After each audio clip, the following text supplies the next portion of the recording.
আজকে আমরা উপবাস সহকারে এসেছি। আজকে আমরা ঈশ্বরের বাক্য থেকে যাব। আর উপবাস কেন আমরা করছি, আমরা উপবাসের মধ্যে কি রয়েছে, উপবাসের মধ্যে কি শক্তি রয়েছে, উপবাস আমরা কেন করব, এই বিষয়ে আমরা বিগত কয়েক সপ্তাহ ধরে আমরা এগুলো আলোচনা করেছি। আমরা আজকে দেখব উপবাস দ্বারা আমরা সত্য জিনিসকে চিনতে পারবো। হালেলুয়া। উপবাসে এসেছি। উপবাস আমাদেরকে আত্মাতে সত্য জিনিসকে চিনতে সাহায্য করে। যখন আমরা উপবাস সহকারে প্রভুর কাছে আসবো, আমাদের ভগ্নচূর্ণ হৃদয় নিয়ে যখন প্রভুর কাছে আসবো, আর প্রভু আমাদেরকে সত্য জিনিস চিনতে বুঝতে সাহায্য করে। যদি আমরা আমাদের জীবনকে উপবাস সহকারে প্রভুর কাছে না নিয়ে আসি, তাহলে আমরা অন্ধকারকে আলো দেখতে পাবো এবং আলোকে অন্ধকার দেখতে পাবো, ভালোকে মন্দ দেখতে পাবো আর মন্দকে ভালো দেখতে পাবো। আমাদের চুসিং ভুল হয়ে যাবে, আমাদের লক্ষ্য ভুল হয়ে যাবে, আমাদের পথ ভুল হয়ে যাবে। ঈশ্বরের বাক্য থেকে আমরা দেখব, আমরা খুলব মথি লিখিত সুসমাচার, মথি লিখিত সুসমাচার 16 অধ্যায় আমরা 15 পদ পাঠ করব।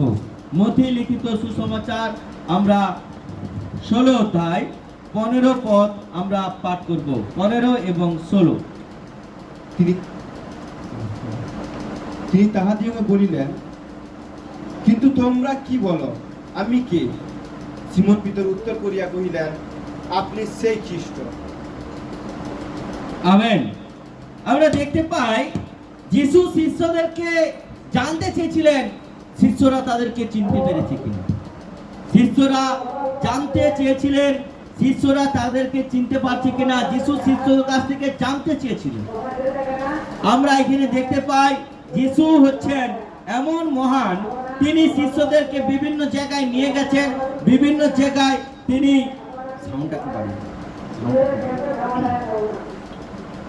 শিষ্যরা দেখতে পাচ্ছে যে যিশু দেখতে পাচ্ছে শিষ্যদেরকে যে ট্রেনিং দেওয়া হয়েছে, শিষ্যদেরকে যে ভাবে তাদেরকে পরিচালনা করা হয়েছে, বিভিন্ন জায়গায় তাদের সামনে যে অলৌকিক কার্য করা হয়েছে, এটা তারা শিষ্যরা যেন ভালোভাবে জানতে পেরেছে কিনা যিশু তাদেরকে যাচিয়ে নিচ্ছেন, যিশু তাদেরকে পরীক্ষা করে নিচ্ছেন। যিশু বললেন, তিনি তাহাদিগকে বলিলেন, তিনি কে না যিশু, কিন্তু তোমরা কি বলো, আমি কে? যিশু জিজ্ঞাসা করছে, আমি কে? সিমন পিতর উত্তর করিয়া কহিলেন, আপনি সেই খ্রিস্ট, জীবন্ত ঈশ্বরের পুত্র। আমেন। অর্থাৎ খ্রিস্ট যে তিনি যে খ্রিস্ট, তিনি যে একজন অভিষিক্ত, তিনি যে একজন ঈশ্বরের পুত্র, তিনি যে একজন ঈশ্বর, এটা তিনি জানতে চেয়েছিলেন শিষ্যরা তাকে চিনতে পেরেছে কিনা। উপবাস সহকারে যদি আমরা আত্মাতে ভরে প্রভুর কাছে না আসি, তাহলে প্রভু আমাদের জীবনে কি পরিকল্পনা রেখেছে, প্রভু আমাদেরকে কেন মনোনীত করছে, এটা আমরা কেউ বুঝতে পারবো না, এটা আমরা কেউ জানতেই পারবো না। আমরা আসতে হয় আসবো, যেতে হয় যাব, প্রতি শুক্রবার ফাস্টিং প্রেয়ার করতে হয় করব, কিন্তু সেটার মধ্যে ঈশ্বর আমাকে কি জানতে চেয়েছেন, কেন আমাকে মনোনীত করেছেন, সেটা আমি বুঝতে পারবো না। যদি আত্মাতে, যদি মন থেকে, যদি সম্পূর্ণ অন্তর দিয়ে যদি প্রভুর চরণতলে আসি, আর ঈশ্বরের বাক্য বলছে তখন ঈশ্বর আমাদের জীবনে মিরাক্কেল কাজ করবে। হালেলুয়া। আমাদের জ্ঞান চক্ষু খুলে দেবে, আমাদেরকে তিনি পরীক্ষা করে দেখে নেবেন আমরা প্রভুতে আছি কিনা, আমরা যিশুতে আছি কিনা। এখানে শিষ্যরা বিভিন্ন জায়গায় ঘুরছিলেন, আর সেই ঘোরার পরে শিষ্যরা যিশুর কাছে এসেছিলেন। আর যিশুর কাছে যখন এসেছিলেন, আর যিশু জিজ্ঞাসা করছেন, কি জিজ্ঞাসা করছেন, আমরা 13 থেকে পাঠ করব, 13 থেকে পড়ব, 16-13 মতি, 16-13 মতি।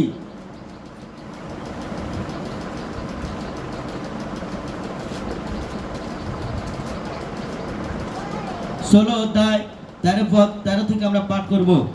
পরে যিশু কৌশরিয়া ফিলিপিয় অঞ্চলে গিয়া আপন শিষ্যদিগকে জিজ্ঞাসা করিলেন, মনুষ্যপুত্র কে? এই বিষয়ে লোকে কি বলে? তাহারা কহিলেন, কেহ কেহ বলে আপনি যোহন বাপ্তাইজক, কেহ কেহ বলে আপনি এলিয়, আর কেহ কেহ বলে আপনি যিরমীয় কিংবা ভাববাদীগণের কোনো একজন। আমেন। দেখো, শিষ্যদেরকে তিনি ট্রেনিং দিয়ে বাইরে ছেড়েছেন, যাও সমুদয় সৃষ্টির নিকটে যাও, সমুদ্র জগতে প্রচার করো, এটা তিনি ছেড়েছেন। ছাড়ার পরে যিশুর সম্বন্ধে কে কি মন্তব্য করছে ওটা যিশু জানতে চেয়েছে। আজকে আমাদের জীবনে আমরা প্রভুকে মেনেছি, বিশ্বাস করেছি, প্রভুকে গ্রহণ করেছি, কিন্তু প্রভু আমাদের সম্বন্ধে কে কি মন্তব্য করছে এটা অনেক সময় ঈশ্বরের দাসেরা, পালকরা জানতে চায় যে কে কি মন্তব্য করেছে, তোমার পরিবার কি বলছে, কেন তুমি যিশুকে গ্রহণ করেছো, তোমাকে কি হিসাবে দেখছে। আমাদের জীবনে এমন কিছু জিনিস মানুষ দেখে যার দ্বারা ওরা যিশুতে আসক্ত হয়। হালেলুয়া। তাহলে এই জীবনটাকে আমাদেরকে দেখাতে হবে, তাই যিশু খ্রিস্ট তার জীবনকে সবার সামনে দেখিয়েছিলেন। হালেলুয়া। কি কি দেখিয়েছিলেন? যিশু যখন সেখানে আসলেন, ফিলিপি অঞ্চলে আসলেন, শিষ্যদেরকে জিজ্ঞাসা করলেন, মনুষ্যপুত্রকে আমি কে, এ বিষয়ে লোক আমার নামে কে কি বলছে। তোমরা গিয়েছো বিভিন্ন অঞ্চলে, আমি সেখানেও গিয়েছিলাম, কিন্তু আমি পালিয়ে আসার পরে কার কি ফিডব্যাক রয়েছে, কে কি মন্তব্য করেছে, কে কি জানতে চেয়েছে, আমার সম্বন্ধে তাদের ধারণাটা কি। আজকে প্রভুকে আমরা বিশ্বাস করি, প্রভুর কাছে আসছি, আর প্রভুর এসে আমাদের জীবনটা কেমন রেখেছি এটা অনেক মানুষ বুঝতে চায়, অনেক গ্রাম জানতে চায়, অনেক পরিবার সেটা দেখতে চায় যে আমরা কেমন আছি, কে কি মন্তব্য করছে, এগুলো যিশু জানতে চেয়েছিলেন। আর তাহারা কহিলেন, কেহ কেহ বলে আপনি একজন যোহন বাপ্তাইজক। দেখো এখানে কয়েকটা গুরুত্বপূর্ণ পাঠ যিশুর সম্বন্ধে উপাধি হিসাবে দেওয়া হয়েছে, একটা বিশেষ উপাধি দেওয়া হয়েছে। কেউ বলছে যোহন বাপ্তাইজক। যোহন কি করছিলেন? তিনি মন পরিবর্তনের বাপ্তিস্ম দিয়েছিলেন। বলছে তোমরা মন পরিবর্তন করো, স্বর্গরাজ্য সন্নিকট। তিনি বলেনি তোমরা ধর্ম পরিবর্তন করো, স্বর্গরাজ্য সন্নিকট। তিনি বলছেন মন পরিবর্তন। তাহলে যোহনের মধ্যে একটা ঈশ্বরের যে অভিষেক ছিল, আর সেই অভিষেকটা মানুষ যিশুর মধ্যে দেখতে পেয়েছিলেন। হালেলুয়া। আর সেই অভিষেকটা দেখতে পেয়েছিলেন, তাই তারা বলছে, কেউ কেউ বলছে আপনি নাকি যোহন বাপ্তাইজক, আপনি মন পরিবর্তন করতেছেন। মানুষকে যখন জানাচ্ছেন তারা মন পরিবর্তন করতে পারছে, তারা পাপ থেকে ফিরছে, তারা অন্ধকার থেকে ফিরছে, তারা জগতের রঙ্গরস থেকে ফিরছে, জগতের জাগতিকতা থেকে ফিরছে। এটা মানুষের ধারণা আপনি যোহন বাপ্তাইজক। তারপরে বলছি কেহ কেহ বলে আপনি এলিয়। তাহলে এলিয় কে ছিলেন? ঈশ্বরের এক প্রিয়, ঈশ্বরের এক নিকটতম, যার সঙ্গে ঈশ্বর কথা বলতেন। হালেলুয়া। আহাব রাজা যখন ব্যভিচার থেকে শুরু করে প্রতিমা পূজা থেকে শুরু করে জগৎ জুড়ে যখন সেই জায়গায় ঈশ্বর ঘৃণিত কাজ করেছিল, সেই জায়গায় পাপ পূর্ণ হয়ে গেছিল, আর সেই পাপের আর সাজা দেওয়ার জন্য ঈশ্বর এলিয়কে পাঠিয়েছিলেন। আর এলিয়র মধ্যে একটা পাওয়ার ছিল, তিনি যা বলতেন সেটা হয়ে যেত। হালেলুয়া। তাই যিশুর মধ্যে সেই জিনিস দেখতে পাচ্ছে। যিশু বলেছে মৃত তুমি জীবিত হও, ও জীবিত হয়ে যাচ্ছে। অন্ধ তুমি দেখতে চাও, দেখো, আর দেখতে পাচ্ছে। এটা একটা গিফট। বাচ্চারা একটা কিছু দেখতে পাচ্ছে না। আর ঈশ্বর আমাদেরকে সেটা বুঝাচ্ছে। কেউ বলছে এলিয়, আপনি এলিয়। এলিয় আহাবকে কে বলছে আমি যতক্ষণ না বলি ততক্ষণ বৃষ্টি কি শিশির পর্যন্ত পড়বেন না। হালেলুয়া। এলিয়র মুখকে ঈশ্বর ব্যবহার করেছিলেন। এলিয় যা কিছু ভবিষ্যৎবাণী বলতেন সেটা পূর্ণ হয়ে গেছিল, যার করে আহাব দেশে, রাজার দেশে 3.5 বছর বৃষ্টি হয়নি। দেখো 3.5 বছর এটা একটা ইম্পর্টেন্ট পার্ট। যিশু খ্রিস্ট পৃথিবীতে কত বছর কাজ করেছিলেন? 3.5 বছর। আহাব দেশের রাজার দেশে কত বছর বৃষ্টি হয়েছিল নি এলিয়র কথা শুনে? 3.5 বছর। মনে রাখবে ঈশ্বরের পাঠগুলো মিল রয়েছে, সময়ের মিল রয়েছে। ঈশ্বর এখানে যিশু খ্রিস্ট তিনি প্রকাশিত হচ্ছেন, বলছে আমার সম্বন্ধে কে কি বলতে চান। যোহন বাপ্তাইজকের কিছু গুণ যিশুর মধ্যে তারা দেখতে পেয়েছে। এলিয় ভাববাদীর ভবিষ্যৎবাণী যিশুর মধ্যে দেখতে পেয়েছে। খঞ্জ আসছে, বলছে তুমি হাঁটো ছোট, যিশুর নামে ছোট। যিশু বললেন আর ছুটতে শুরু করলো। আর তখন বলছে এটা তো এলিয়র মধ্যে এই জিনিসটা ছিল। এলিয়র বিষয়ে কোথায় লেখা আছে? পুরাতন নিয়ম, প্রথম রাজাবলী 17 অধ্যায় পড়বে, সেখানে পুরাতন নিয়মে লেখা আছে এলিয়র বিষয়। আরো অনেক জায়গায় লেখা আছে। ঈশ্বরের বাক্য বলছে এলিও যা বলতেন সেই ঘটনাটা ঘটে গেছে। বিধবা মহিলাকে বলছে যাও তুমি খাবার নিয়ে আসো, আমাকে প্রথম রুটিটা দাও। আর দিল, আর 3.5 বছর তার বাড়িতে খাবারের অভাব হয়নি। হালেলুয়া। এটা একটা গ্রেস। আজকে এখানে আমাদেরকে জানতে হবে ঈশ্বর যীশু খ্রিস্টের মধ্যে এলিয়র স্বভাবটি দেখতে পেয়েছিলেন সমস্ত মানুষরা, যোহন বাপ্তাইজিতের স্বভাব দেখতে পেয়েছিলেন সমস্ত মানুষরা। আবার কেহ কেউ বলে আপনি চিরমীয় কিংবা ভাববাদীগণের একজন। ভাববাদী বলছে চিরমীয় ভাববাদী। বাইবেলের সব থেকে বড় ভাববাদীর নাম কি? যিশাই, তারপরে চিরমীয়। তাহলে বড় ভাববাদীদের মধ্যে ইনি একজন ভাববাদী, যিনি আগে থেকে পরে কি হবে তার ভবিষ্যৎবাণী বলে দিচ্ছে। এটা একটা গ্রেস এর মধ্যে রয়েছে। তাইলে আমরা দেখতে পাই যে যোহনের মধ্যে মন পরিবর্তনের বাপ্তিস্ম দিয়েছিলেন, তার একটা বাপ্তিস্ম দেওয়ার, মন পরিবর্তনের বাপ্তিস্ম দেওয়ার গুণ ছিল। কিন্তু এলিয়র মধ্যে ভবিষ্যৎবাণী বলার গুণ ছিল। জিরমীয় এবং বিভিন্ন ভাববাদীরা তারা ভবিষ্যৎবাণী বলতো। তাহলে প্রত্যেকের একটা আলাদা আলাদা স্বভাব ছিল, আলাদা আলাদা চরিত্র ছিল, আলাদা আলাদা কাজ ছিল, ঈশ্বরের আলাদা আলাদা অভিষেক ছিল। হালেলুয়া। কিন্তু যিশুর মধ্যে সব গুণগুলো রয়েছে। হালেলুয়া। সব গুণগুলো তার মধ্যে রয়েছে।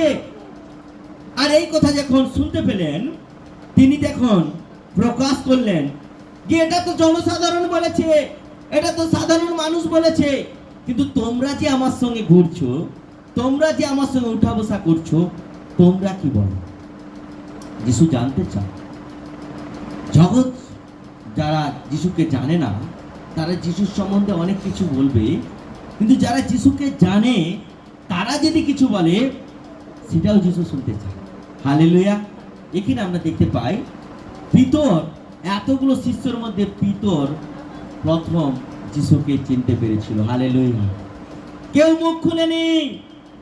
পিতর কথার মানে পাথর, আর পাথর কথা বলছে। তিনি একজন কে ছিলেন? বড় জ্ঞানী লোক ছিলেন, তাই তো? জ্ঞানী লোক ছিলেন। পিতর খুব জ্ঞানী, শিক্ষিত, পণ্ডিত ছিলেন। কি করতেন? মাছ ধরতেন। জেলে ছিলেন। পণ্ডিত ছিলেন না, জেলে ছিলেন, একজন মাছ ধরতেন। বাক্য বলছে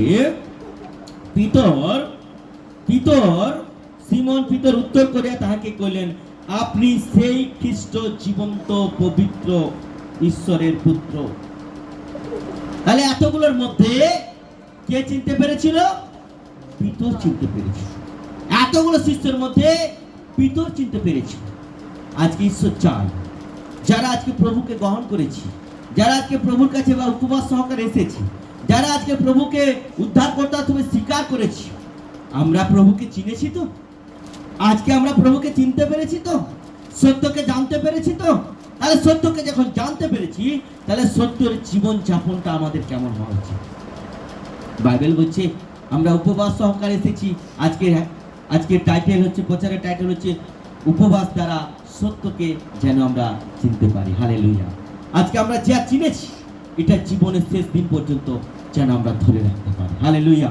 বাক্য বলছে, কি বলছে? তারপরে বলছে যিশু উত্তর করে তাহাদিকে কইলেন, হে জোনার পুত্র সিমন, ধন্য তুমি। হালেলুয়া। কখন আমাদেরকে ধন্য বলবেন ঈশ্বর? যখন আমরা সত্যকে চিনতে পারবো, সত্যকে অনুসন্ধান করতে পারবো, সত্য পথে জীবন যাপন করতে পারবো, সত্য পথে চলতে পারবো। জগতের অনেক কিছু সেবা কার্য চলছে, জগতের অনেক জায়গায় আরাধনা চলছে, জগতের অনেক ভবন খুলে রেখেছে, কিন্তু সত্য কোথায় রয়েছে? যেখানে সত্য রয়েছে ওখানে ঈশ্বরের উপস্থিতি রয়েছে, যেখানে সত্য রয়েছে ওখানে শয়তানের লক্ষ্য রয়েছে। কিভাবে সেই জায়গাটাকে নষ্ট করতে পারে? বাক্য বলছে, হে জোনার পুত্র সিমন, ধন্য তুমি। অর্থাৎ পিতরকে বলছে তুমি ধন্য। আজকে ঈশ্বর আমাদের প্রত্যেককে ধন্য বলতে চায়, যে সত্যে আত্মাতে তার আরাধনা করে, তার কাছে ভগ্নচূর্ণ হৃদয় নিয়ে উপবাস সহকারে এসে তার চরণতলে নিজেকে ঢেলে দিয়ে তাকে আরো গভীরভাবে চিনার চেষ্টা করে। যদি আমরা সত্যকে চিনতে চাই, আমাদের আত্মিক জীবনকে বৃদ্ধি করতে হবে, ব্যক্তিগত প্রার্থনাকে বৃদ্ধি করতে হবে, ব্যক্তিগত উপবাসকে বৃদ্ধি করতে হবে, পারিবারিক উপবাস প্রার্থনা রাখতে হবে, পারিবারিক উপবাস প্রার্থনা করতে হবে, যার মধ্য দিয়ে ঈশ্বরের সত্যকে আমাদের কাছে প্রকাশনা হবে। হালেলুয়া। সত্যকে আমরা তবে জানতে পারবো। সিমন জানতে পেরেছিল পিতর যে এই যিশু দেখেছিল, এরা যে আমার সঙ্গে ঘুরছে, এরা আমাকে চিনতে পেরেছে। তো আজকে আমরা মণ্ডলীতে আসছি, আমরা জেনে এসেছি তো, আজকে আমরা প্রভুকে গ্রহণ করেছি, জেনে গ্রহণ করেছি তো, সত্যকে ধরে রাখবো বলে তো যিশু বললেন ধন্য তুমি। কেননা রক্ত মাংস তোমার নিকটে ইহা প্রকাশ করে নাই। যখন মনে রাখবে ঈশ্বরের কাজ রক্ত মাংস দিয়ে হয় না, যিশু নিজে বললেন। হালেলুয়া। ভবিষ্যৎবাণী রক্ত মাংস দিয়ে হয় না, নিজের মতো চলা রক্ত মাংস দিয়ে হয়। যখন যিশুকে তারা চিনতে পেরে গিয়েছিল সিমন, তখন যিশু বুঝতে পেরে গেছিল এটা সিমন নিজের মন থেকে বলছে না। হালেলুয়া। নিজের ইচ্ছা দ্বারা বলছে না, নিজের কথা দ্বারা বলছে না, নিজের প্রকাশনা নিজের মতো করে করছে না। এটা একটা ঈশ্বরের গ্রেস এর মধ্যে এসেছে। আর এটা কি দ্বারা করছে? কিন্তু আমার সর্বস্ব পিতা প্রকাশ করিয়াছে। হালেলুয়া। যখন আমাদের পজিটিভ কথা বেরাবে, ঈশ্বরের মহিমার কথা বেরাবে, সত্য পথের কথা বেরাবে, সত্যকে চিনে তার রাস্তায় চলার মতো জীবনযাপন বেরাবে, তখন মনে রাখবে ঈশ্বরের গ্রেস আপনার কাছে আসবে, ঈশ্বর মুখ খুলবে।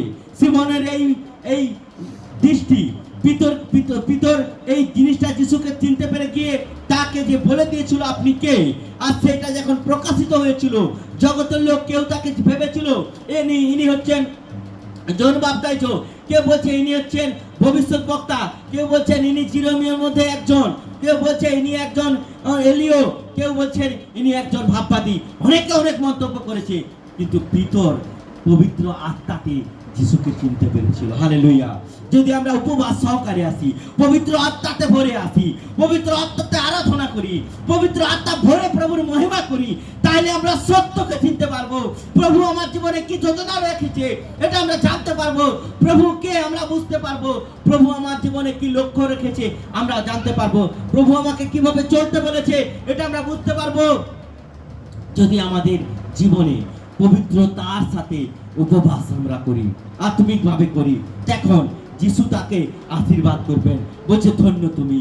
আজ যতজন বলেছে তাদেরকে ধন্য বলেনি, পিতরকে বলছে ধন্য তুমি। এটা রক্ত মাংস দ্বারা তুমি আমাকে চিনতে পারোনি, এটা ঈশ্বরের শক্তি দ্বারা চিনতে পেরেছো, ঈশ্বরের আত্মা দ্বারা চিনতে পেরেছো, পবিত্র আত্মা দ্বারা চিনতে পেরেছো, ধার্মিকতার আত্মা দ্বারা চিনতে পেরেছো, ঈশ্বরের পবিত্র এক শক্তি দ্বারা তুমি আমাকে চিনতে পেরেছো। হালেলুয়া। মনে রাখবে, আমরা শুধু উপবাস করলে হবে না, ঈশ্বর আমাদেরকে কিছু প্রশ্ন করতে চায়, ঈশ্বর আমাদেরকে কিছু জানাতে চায়। যখন আমরা ঈশ্বরের আত্মাতে আসবো, ঈশ্বরের আত্মাতে বসবো, ঈশ্বরের আত্মাতে আমরা আরাধনা করব, আমাদের মন প্রভুর প্রতি দৃষ্টি রাখবো, তখন মনে রাখবো ঈশ্বর আমাদের জীবনে বড় বড় কাজ করবে। যখন আমাদের পরিবারকে আমরা পবিত্র আত্মার মধ্যে ভরে রাখবো, আমাদের প্রত্যেকের আত্মিক জীবন ঠিক রাখবো, ঈশ্বর আমাদেরকে লক্ষ্য দেখিয়ে দেবেন, ঈশ্বর আমাদেরকে গ্রেস দিবেন যে আমাকে এরা চিনতে পেরেছে, এরা আমাকে জানতে পেরেছে, আর আমি তোমাকে কইতেছি তুমি পিতর, আর এই পাথরের উপরে আমি আপন মণ্ডলী গাঁথিব। হালেলুয়া। কেন অনেক পরিবারে অনেক আশীর্বাদ থাকে না? কেন অনেক পরিবারে অনেক গ্রেস ধরে যায়? বাক্য বলছে তিনি পাথরের মধ্যে কি করবেন? মণ্ডলী স্থাপন করবেন। কখন বললেন? এমনি বলেনি, এমনি তার উপরে ঈশ্বর ধন্য বলেনি, এমনি গ্রেস দেয়নি পরিবারকে। কেন দিয়েছেন? যখন সে সত্য আত্মাতে প্রভুকে চিনতে পেরেছিল, যখন সে সত্য আত্মাতে যিশুকে জানতে পেরেছিল, প্রভু সকলের সামনে যিশুকে স্বীকার করেছিল আপনি সেই খ্রিস্ট জীবন্ত ঈশ্বরের পুত্র। হালেলুয়া। তখন তার উপরে গ্রেস আসলো, ধন্য তুমি। আর তুমি এটা রক্ত মাংসের রূপে বলছো না, এটা ঈশ্বরের আত্মা দ্বারা আমাকে চিনতে পেরেছো। এর জন্য আমি তোমাকে তোমার নাম যে পিতর, আর এর মানে হচ্ছে যে পাথর, এই পাথরের মধ্যে আমি আমার মণ্ডলী স্থাপন করিব। হালেলুয়া। কত বড় গ্রেস আছে আমাদের যখন উপবাস সহকারে প্রভুর কাছে আমরা আসবো, হৃদয় থেকে আসবো। মণ্ডলীর পালক বলে দিয়েছে, মিনিস্ট্রি ঘোষণা করে দিয়েছে, বাইবেল বলছি উপবাস করতে। এটা নয়, অন্তর থেকে যে আমি প্রভুর জন্য, আমি যিশুর জন্য, আমি মণ্ডলীর বৃদ্ধির জন্য, মণ্ডলীর সেবা কার্যের জন্য, মণ্ডলীর আত্মিক জীবন বাড়ার জন্য, মণ্ডলীতে গ্রেস আসার জন্য, মণ্ডলীর বৃদ্ধি পাওয়ার জন্য, মণ্ডলীর পরিবারের সমস্ত সন্তানরা যেন ঈশ্বরের আত্মাতে ভরে থাকতে পারে, শয়তান যেন তাদেরকে হরণ না করতে পারে, তার জন্য যখন আমরা অন্তর থেকে আসবো, ঈশ্বর বলবে ধন্য তুমি। হালেলুয়া। ধন্য তুমি। আর এই পাথরের উপরে আমি আপন মণ্ডলীকে কাঁথিব, আর তা পাতালের পুরোদ্বার সকল তাহার বিপক্ষ প্রবল হইবে না। হালেলুয়া। যে মণ্ডলী আমি গাঁথবো, যে মণ্ডলীতে আমি থাকবো, যে মণ্ডলীতে আমার গ্রেস থাকবে, যে মণ্ডলীর উপর আমার অভিষেক থাকবে, যে মণ্ডলীকে আমি পবিত্র আত্মাতে ঘিরে রাখবো, আর পাতাল পর্যন্ত শয়তানের কার্যকারিতা হলেও সেই মণ্ডলীকে হিলাতে পারবে না। আমেন। ঈশ্বরের বাক্য আমাদেরকে শিখাচ্ছে যে ঈশ্বর বলছে পাতালে, পাতাল হচ্ছে কিসের চিহ্ন? পাতাল কিসের চিহ্ন? নরকের চিহ্ন। বলছে নরক পর্যন্ত তোমার কোনো ছায়া, নরকের ছায়া তোমার মণ্ডলীর প্রতি আসবে। হালেলুয়া। ঈশ্বরের বাক্য বলছে সকল তাহার বিপক্ষে প্রবল হইবে না, আমি তোমাকে স্বর্গের চাবিগুলি দেব। হালেলুয়া। আজকে কেন আমাদের সন্তানেরা কেন আশীর্বাদগুলো পাচ্ছে না, কেন সেই গ্রেসগুলো থাকছে না, কেন সেই উপস্থিতিগুলো তাদের জীবন থেকে সরে যাচ্ছে, কেন তাদের জীবনে সেই আশীর্বাদগুলো ধরে রাখতে পারছে না? কারণ তারা আত্মা ভরে প্রভুর কাছে আসছে না, প্রভু উপবাসটা হৃদয় থেকে করছে না, প্রভুকে চিনার জন্য তাদের মধ্যে অনুতাপ, অনুকরণ, অন্তঃকরণ, ভগ্ন চিহ্ন হৃদয়গুলোকে রাখছে না। তার জন্য তাদের জীবনে অভিষেক নেই, তাদের স্বর্গের চাবি নেই, তাদের কথাতে, প্রার্থনাতে ঈশ্বর উত্তর দিচ্ছে না, তাদের চলার পথে ঈশ্বরের গ্রেস থাকে না, ঈশ্বরের উপস্থিতি থাকে না। ঈশ্বরের বাক্য বলছে তুমি যখন যাবে আমার স্বর্গদূত তোমার আগে দিকে যাবে। আমেন। তুমি যখন যাবে পবিত্র আত্মার বেড়া তোমার উপরে থাকবে, তুমি যখন যাবে আর তোমার উপরে আমার উপস্থিতি বর্ষণ থাকবে। হালেলুয়া। এটা ঈশ্বরের গ্রেস। ভিতরের সেই দৃষ্টি, ভিতরের সেই চেনার জন্য অন্তঃকরণ, এর ফলে তাকে ঈশ্বর বললেন তুমি ধন্য। আর তুমি ধন্য, তুমি ধন্য, তুমি ধন্য। তুমি এটা ঈশ্বরের আত্মা দ্বারা বলেছো, তুমি এটা মানুষের মানসিক আত্মা দ্বারা নয়। নেগেটিভ কথা মানসিক আত্মা দ্বারা আছে, আর পজিটিভ কথা ঈশ্বরের আত্মা দ্বারা আছে। ভালো কাজের জন্য যাদের মন থাকে তাদের মুখ থেকে ভালো কথা বের হবে, আর যাদের মন্দ চিন্তা ভাবনা থাকে ভিতর থেকে মন্দ জিনিস বের হবে। কালকে কে প্রচার করছিল? বসন্ত দা মনে হয়, আমি শুনছিলাম আর আমি দেখছিলাম যে মন্দ জিনিস বের হয় কখন? যার ভিতরেই থাকে মন্দ চিন্তা, মন্দ আচার আচরণ, মন্দ বেশ্যাগমন, স্বৈরাচারী, জাগতিক চিন্তা ভাবনা, নিজের মতো করে চলা, এটা ভিতর থেকে আসে। কিন্তু ভিতরে ওগুলো থাকে বলে আসে। তাহলে ভিতরে আমাদের কি রাখতে হবে? ঈশ্বরের আত্মাকে রাখতে হবে। হালেলুয়া। পিতর যিশুর সঙ্গে ছিলেন, পিতর যিশুর সঙ্গে উঠা বসা করছিলেন, পিতর তার সমস্ত অলৌকিক কাজগুলো দেখেছিলেন, আর তার মধ্যে আত্মা ভরে যাচ্ছিল। হালেলুয়া। ভরেছিলেন, যিশুর উপস্থিতিগুলোকে সে অনুভব করেছিলেন। তাই এখানে আমরা দেখতে পাই ঈশ্বরের বাক্য বলছে যে যখন যিশু কাছ থেকে এই গ্রেস পেলেন, যিশু তাকে কতগুলো উপস্থিতি দিলেন, আশীর্বাদ দিলেন। দেখো, আমরাও এইভাবে উপবাস সহকারে প্রভুর কাছে আসলে আমরা যদি তাকে চিনতে পারি, তার আত্মা আমাদের মধ্যে যদি উপস্থিত হয়, তাহলে আমরা চিনতে পারবো। যদি আমরা দুষ্ট আত্মাকে হৃদয়ে রাখি, তাহলে আমরা তাকে চিনতে পারবো না, আর দুষ্ট চিন্তা ভাবনা, দুষ্ট আচরণ আমাদের মধ্যে প্রকাশিত হবে। কিন্তু যদি ঈশ্বরেরকে ভয়ের সাথে আমরা যদি উপবাস সহকারে এসে তাকে গ্রহণ করি, তাহলে ঈশ্বরের আত্মা আমাদেরকে তার যোজনাকে জানিয়ে দিবে। হালেলুয়া। তাই তারপরে প্রথমে আসলো ধন্য তুমি, তারপরে আসলো ঈশ্বরের আত্মা দ্বারা তুমি বলেছো, তারপরে আসলো তোমার উপরে আমি মণ্ডলী স্থাপন করব। কয়েকটা পয়েন্ট এখানে আমরা দেখতে পাই। এইভাবে একটা মণ্ডলীর পরিবারের উপরে আশীর্বাদ আছে। হালেলুয়া। তারপরে বলছে স্বর্গের চাবি আমি তোমাকে দেবো। কটা পয়েন্ট এখানে আমরা দেখতে পেলাম, কতগুলো পয়েন্ট আমি দেখতে পেলাম।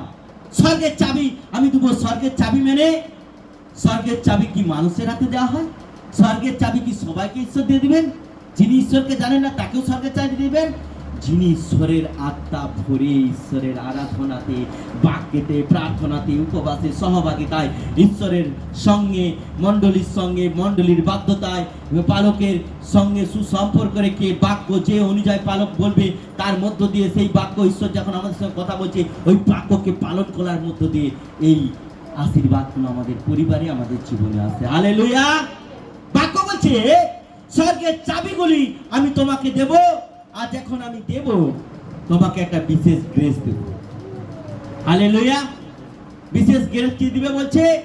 পৃথিবীতে যা কিছু তুমি, কি বলছে? পৃথিবীতে যা কিছু বদ্ধ করিবে তাহা স্বর্গে বদ্ধ হইবে। হালেলুয়া।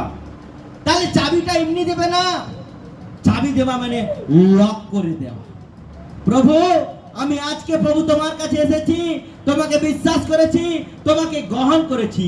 আজ থেকে আমি প্রতিজ্ঞা করছি তোমার নামে যে আমার জীবনে যা কিছু মন্দ চিন্তাগুলো, মন্দ আচার আচরণগুলো আমি তোমার নামে লক করছি, মানে চাবি লাগিয়ে দিচ্ছি। হালেলুয়া। চাবি লাগিয়ে দেবা মানে দরজাকে বন্ধ করে দিবা। আমার পুরনো চিন্তাগুলো, পুরনো ভাবনাগুলো, পুরনো চালচলনগুলো, পুরনো অভ্যাসগুলো, পুরনো জীবনযাপনগুলোকে আমি প্রভু যিশুর নামে লক করে দিলাম। হালেলুয়া। চাবি লাগিয়ে দিলাম। যে চাবি লাগিয়ে দিলাম মানে ওটা আর আমি দ্বিতীয় দিন খুলবো না। আমেন। তাই বলছি তুমি যা লক করবে তা স্বর্গে লক হয়ে যাবে। পৃথিবীতে যেটাকে বন্ধ করে দিবে ওটা স্বর্গে বন্ধ হয়ে যাবে। পৃথিবী যেটা খুলে রাখবে ওটা স্বর্গে খুলে রাখবে। বাইবেল কি বলছে? পৃথিবীতে যাহা কিছু মুক্ত করবে তাহা স্বর্গে মুক্ত হইবে।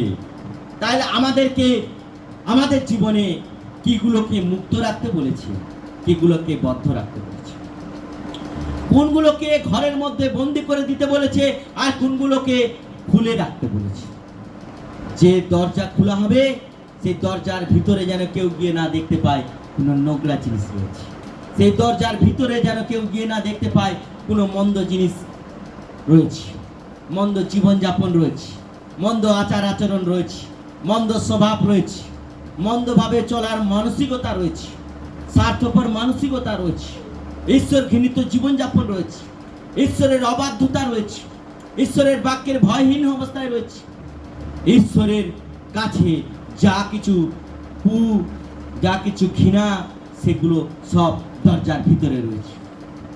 বাক্য বলছি যে দরজাকে তুমি খুলে রেখেছো, যদি মন্দ জীবনযাপন গেলো দরজাকে খুলে রেখেছো তাহলে স্বর্গে তোমার সেগুলো খোলাতে হবে এবং বিচার হবে। হালেলুয়া। সেগুলো ঈশ্বর খুলে দিবে। বলছে দেখো তুমি এগুলো খুলে রেখেছিল। নেশা থেকে শুরু করে, মিথ্যা কথা বলা থেকে শুরু করে, জগতের রঙ্গরস থেকে শুরু করে, মেলাঘাটের রঙ্গরস যেটা আমার প্রভুর মেলা নয়, আমার জগতের রঙ্গরসের মেলা, জগতের কোনো মূর্তির মেলা, সেই সব মেলাতে আমরা আসক্ত হই। বাক্য বলছে ওগুলো যদি তুমি খুলে রেখেছো তাহলে ওটাও স্বর্গরাজ্য তোমার খোলা হবে, বিচার হবে। বাক্য বলছে এবং তুমি যদি সেগুলোকে বন্ধ করে পবিত্রতার সাথে প্রভুর বাক্য অনুযায়ী, প্রভুর ভয়ে, প্রভুর বাক্যের পবিত্রতাকে তোমার জীবনে দিন দিন ধরে বৃদ্ধি করবে। আমরা যদি মনে করি যে ঈশ্বরের বাক্য আমাদেরকে চেতনা দিচ্ছে যেন আমরা পরিবর্তন হয়ে যাই, আমরা জগৎ থেকে বেরিয়েছি, পৃথক হয়েছি, এগুলোকে আমরা বন্ধ করে দেব, জগতের সব কিছুকে বন্ধ করে দেব। আর যখন এগুলোকে বন্ধ করব, স্বর্গে যখন আমাদেরকে নিয়ে যাবেন সেখানে দেখবে মন্দ দরজাগুলো সব ঈশ্বর আমরা আগে থেকে পৃথিবীতে বন্ধ করে রেখে দিয়েছি। হালেলুয়া। তখন তিনি বলবেন ধন্য তুমি। হালেলুয়া। ধন্য তুমি।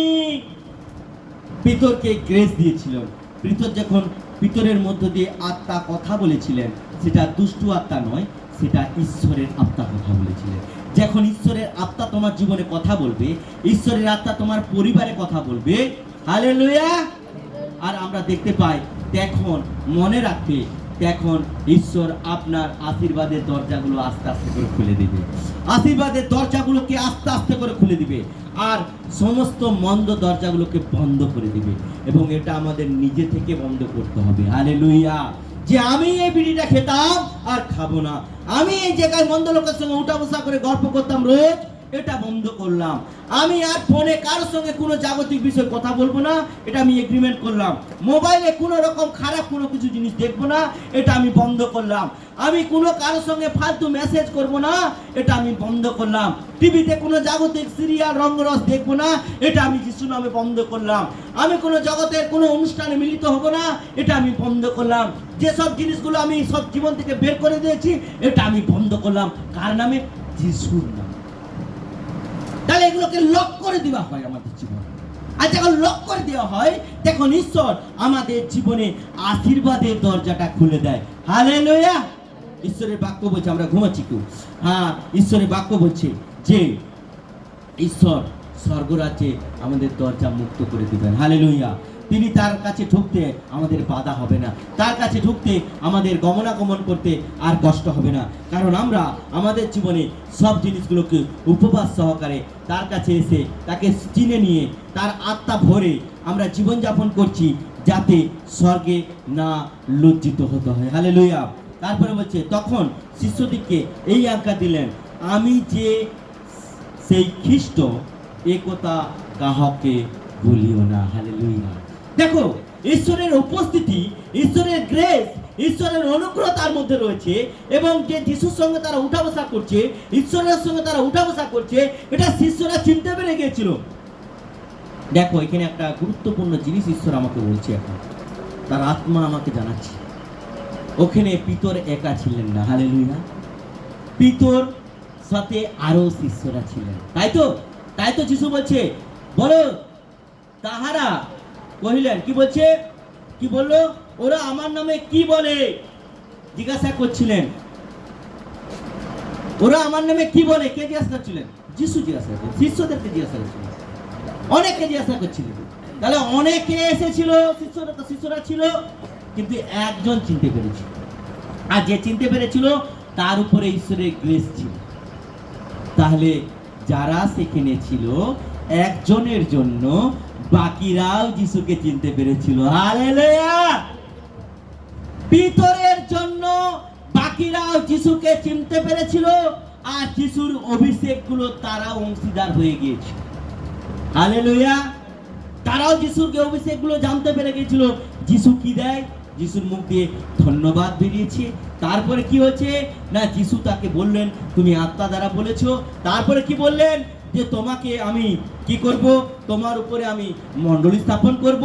তাহলে কারণ যিশু তার মধ্য দিয়ে ট্রেনিং দিলেন, যে শিষ্যরা ছিল, যে শিষ্যরা শুনেছিল, যে শিষ্যরা বুঝেছিল, তারাও যেন পিতরের মতো জীবন তৈরি করতে পারে। হালেলুয়া। তারাও যেন যিশুর, ঈশ্বরের আত্মা দ্বারা যিশুকে যেভাবে এরা পিতর চিনেছিল, ওরাও যেন চিনতে পারে। তার জন্য যিশু তাদেরকে ট্রেনিং দিয়ে দেখিয়ে দিয়েছিলেন বাকি শিষ্যদেরকে, যেন পিতরের জীবন দেখে তারাও জীবন তৈরি করে নেয়। আজকের এই বাক্য দ্বারা ঈশ্বর আমাদেরকে প্রত্যেককে বলছে, পিতরের মতো আমাদের জীবনকে এই মুহূর্তে তৈরি করতে হবে, যাতে আমরা যিশুকে চিনতে পারি। হালেলুয়া। যাতে আমরা যিশুকে জানতে পারি, যাতে আমরা যিশুর অনুগ্রহটাকে, উপস্থিতিটাকে জানতে পারি।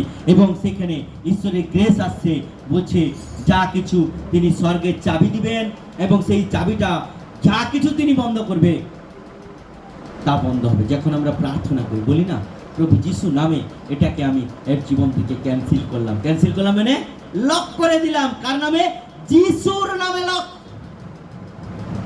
যাতে সেই দুষ্ট আত্মা কারো স্বপ্নের মাধ্যমে কারো জীবনে কাজ করে, কারো ফোনের মাধ্যমে কাজ করে, কারো ফেসবুকের মাধ্যমে কাজ করে, কারো বন্ধু বান্ধবের মাধ্যমে কাজ করে, কারো আত্মীয় স্বজনের মাধ্যমে কাজ করে। এটাকে আমরা প্রভু যিশু নামে লক করে দিলাম। আমি লক করে দিলাম। যার কাজ, যার নামে লক করলাম, আর যার মধ্যে জীবনে লক করলাম, সে যদি ওইটার মধ্যে আমেন না দেয়, আমেন মানে প্রভু পালক আমার জন্য প্রার্থনা করেছে আর এটা লক করে দিয়েছে, আমিও লক করে দিলাম, আর কাল থেকে এই মন্দ চিন্তার মধ্যে আমি যাবো না, তবে সেটার উপর ঈশ্বর গেছে।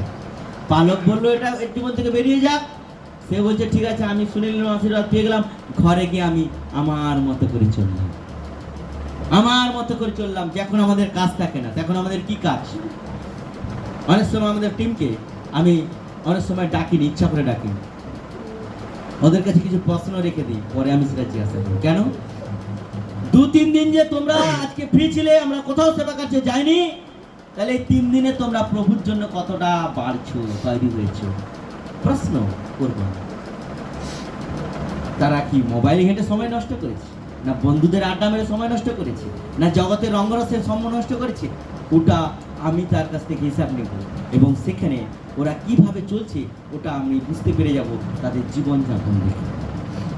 ঠিক একই রকম আমাদের প্রত্যেকের কাছ থেকে হিসাব নেবে প্রভু যীশু খ্রিস্ট। হালেলুয়া! আমরা কিভাবে জীবনযাপন করছি, প্রভুকে জেনেছি, জানার পরে কিভাবে চলছি, এটা ঈশ্বর আমাদের কাছে হিসাব নেবে। পিতরের মধ্য দিয়ে বাকি শিষ্যদেরকে তিনি শিখিয়ে দিলেন যে তোমরা পিতরের জীবনে যেভাবে ঈশ্বরের আত্মা কথা বলেছিল, যেন প্রত্যেকের জীবনে তোমাদের ঈশ্বরের আত্মা কথা বলে। হালেলুয়া! যদি কথা বলে তাহলে তুমিও পিতরের মতো ধন্য হবে। যদি কথা বলে তাহলে তোমার মধ্য দিয়ে আমি মণ্ডলী স্থাপন করব। যদি কথা বলে তাহলে তোমাকেও আমি স্বর্গে চাবি দেবো। যদি কথা বলে তাহলে তুমি পৃথিবীতে যা কিছু বদ্ধ করবে তা স্বর্গে বদ্ধ হইবে, আর তুমি যা কিছু মুক্ত করবে তা স্বর্গে মুক্ত হবে। হালেলুয়া! ঈশ্বর চাই আমাদের উপবাস দ্বারা আমাদের জীবনে যেন জগতে সমস্ত কিছু বের করিয়ে যেন আমরা সত্য ঈশ্বরকে চিনতে পারি এবং জীবনের শেষ দিন পর্যন্ত তার চরণতলে বসে তার মহিমাকে উঁচু করতে পারি। এটাই ঈশ্বরের ইচ্ছা। হালেলুয়া! উপবাস করলে হবে না, উপবাসের মধ্যে আমাদের জীবনকে তৈরি করতে হবে, উপবাসের মধ্যে আমাদের জীবনকে বানিয়ে নিতে হবে, যার দ্বারা ঈশ্বর আমাদের মধ্যে যেন পবিত্র এক গভীর সম্পর্ক স্থাপিত থাকে আর শয়তান লজ্জিত হয়। হালেলুয়া! ঈশ্বর এই বাক্যে আমাদের আশীর্বাদ করুক এবং ঈশ্বরের এই বাক্যের মধ্য দিয়ে আমাদের প্রত্যেকের জীবনকে তিনি তৈরি করুক। সবাইকে